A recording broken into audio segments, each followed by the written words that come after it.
श्री राम के भाई लक्ष्मण और उर्मिला के त्याग की अनोखी कहानी। रामायण का हर किरदार अपने आप में हमारे सामने एक आदर्श प्रस्तुत करता है, चाहे वो स्वयं भगवान राम हो या उनके छोटे भाई लक्ष्मण, भरत और शत्रुघ्न, या फिर चारों भाइयों की धर्मपत्नियां। रामायण का हर पात्र हमें मर्यादित होकर जीवन जीने और रिश्तों को सहेज कर रखने की प्रेरणा देते हैं। आज की यह कहानी भगवान राम के छोटे भाई लक्ष्मण और उनकी धर्मपत्नी उर्मिला के त्याग और तपस्या से जुड़ी है। राजा दशरथ की रानी कैकेयी ने राजा दशरथ से 2 वरदान मांगे। पहले वरदान से भरत को राजगद्दी और दूसरे वरदान से भगवान श्री राम को 14 वर्ष का वनवास। भगवान श्री राम ने 14 वर्ष का वनवास सहर्ष स्वीकार कर लिया और वो वन जाने को तैयार हो गए। जब माता सीता ने यह बात सुनी तो उन्होंने भी अपना पत्नी धर्म निभाते हुए भगवान राम के साथ वनवास जाना खुशी खुशी स्वीकार कर लिया। जब राम 14 वर्ष के लिए वनवास पर जा रहे थे तो उनकी छाया कहे जाने वाले लक्ष्मण ने भी अपने साथ वनवास पर ले जाने की जिद करने लगे। भगवान राम ने लक्ष्मण को बहुत समझाया कि वो अयोध्या में रहे, लेकिन लक्ष्मण कहाँ मानने वाले थे। लक्ष्मण की हट के आगे भगवान राम की एक न चली। अंततः भगवान राम को हारकर लक्ष्मण को अपने साथ वनवास पर जाने की इजाजत देनी पड़ी। भगवान श्री राम से इजाजत लेने के बाद लक्ष्मण अपनी माता सुमित्रा से वनगमन के लिए आज्ञा लेने उनके कमरे में गए। माता सुमित्रा ने भी लक्ष्मण को राम के साथ वनवास पर जाने की आज्ञा दे दी।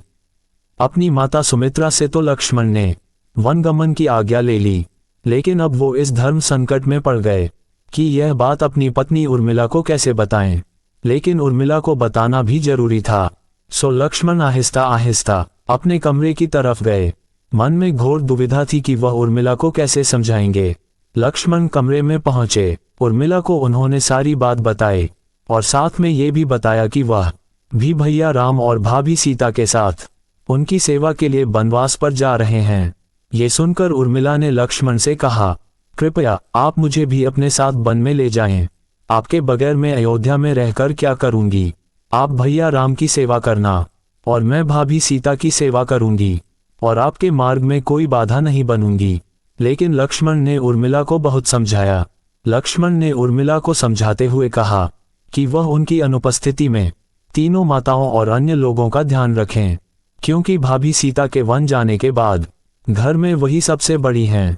इसलिए सभी लोगों की देखभाल की जिम्मेदारी उसी पर है, खासकर माता कौशल्या की, क्योंकि भैया राम के वन जाने से माता कौशल्या काफी दुखी हैं। इस तरह काफी समझाने के बाद उर्मिला ने अपनी हट छोड़ दी और लक्ष्मण की बात मानकर अयोध्या में रहना स्वीकार कर लिया। इसके बाद लक्ष्मण भगवान श्री राम और माता सीता के साथ वनवास के लिए चले गए। लेकिन उस दिन से उर्मिला ने तपस्विनी की भांति अपना जीवन जीना प्रारंभ कर दिया। एक तरफ लक्ष्मण भगवान राम और माता सीता की हर प्रकार से सेवा करने में तल्लीन रहते थे, तो दूसरी तरफ उर्मिला अयोध्या में तीनों माताओं और अन्य परिजनों का ध्यान रखती थी। उर्मिला ने भी कभी अयोध्या के राजमहल के द्वार बंद नहीं किए और अपने मंदिर में जलने वाले दिए की लौ को कभी बुझने नहीं दिया। वो दिन रात उस अखंड दिए की रक्षा करती रहती थी। वनवास के दौरान ही रावण मुनि भेष धारण करके आया और माता सीता का हरण कर ले गया। माता सीता को वापस लाने के लिए भगवान राम का रावण के साथ युद्ध करना अनिवार्य हो गया। एक दिन लक्ष्मण का रावण के सुपुत्र मेघनाथ के साथ भयंकर युद्ध हुआ। इस युद्ध में मेघनाथ ने लक्ष्मण पर ब्रह्मास्त्र चला दिया, जिसकी वजह से लक्ष्मण मूर्छित अवस्था में आ गए। तब सुषेण वैद्य के कहने पर हनुमान जी संजीवनी बूटी लेने गए, लेकिन वो संजीवनी बूटी को पहचान नहीं पाए, इसलिए पूरे पहाड़ को ही उखाड़ कर ले आए। जब वो पूरा पहाड़ सहित संजीवनी बूटी को लेकर अयोध्या के ऊपर से गुजर रहे थे, तभी भरत जी ने उन्हें कोई राक्षस समझकर बाण मारा, जिससे घायल होकर हनुमान जी नीचे गिर गए। लेकिन जब भरत को पता चला कि वो भैया राम के ही सेवक हैं, तो उन्हें बहुत दुख हुआ। हनुमान जी ने पूरा वृतांत भरत को सुनाया और कहा कि लक्ष्मण मूर्छित अवस्था में पड़े हैं और मेरा सूर्योदय से पहले संजीवनी बूटी लेकर वहां पहुंचना अति आवश्यक है।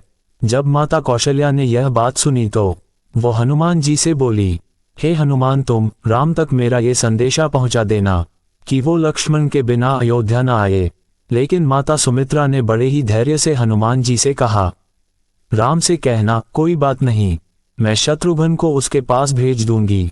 मेरे दोनों पुत्र राम सेवा के लिए ही तो जन्मे हैं।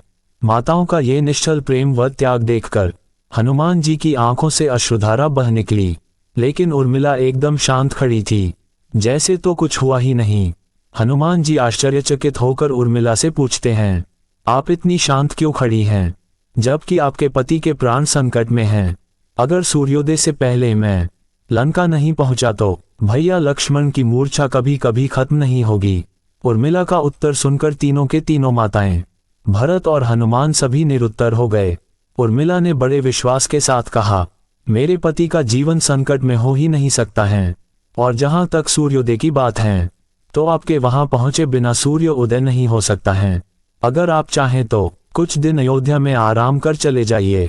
आपने बताया कि मेरे पति प्रभु श्री राम की गोद में लेटे हैं, अब आप ही बताइए, जो परमपिता परमेश्वर की गोदी में लेटा हो उसे काल कैसे छू सकता है? वो दोनों तो बस लीला कर रहे हैं। मेरे पति जब से वन गए हैं तब से वो सोए नहीं हैं। उन्होंने न सोने का प्रण लिया था, अब आज जब उनको प्रभु श्री राम की गोद सोने को मिल गई है तो थोड़ा विश्राम कर रहे हैं। उनकी चेतना अवश्य लौट आएगी। मेरे पति तो प्रभु श्री राम के सेवक हैं, उनकी हर श्वास हर धड़कन में राम बसते हैं।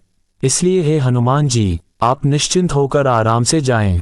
आप जब तक वहां नहीं पहुंचेंगे सूर्य उदित नहीं होगा। उर्मिला का यह अटल विश्वास देखकर हनुमान जी अचंभित रह गए।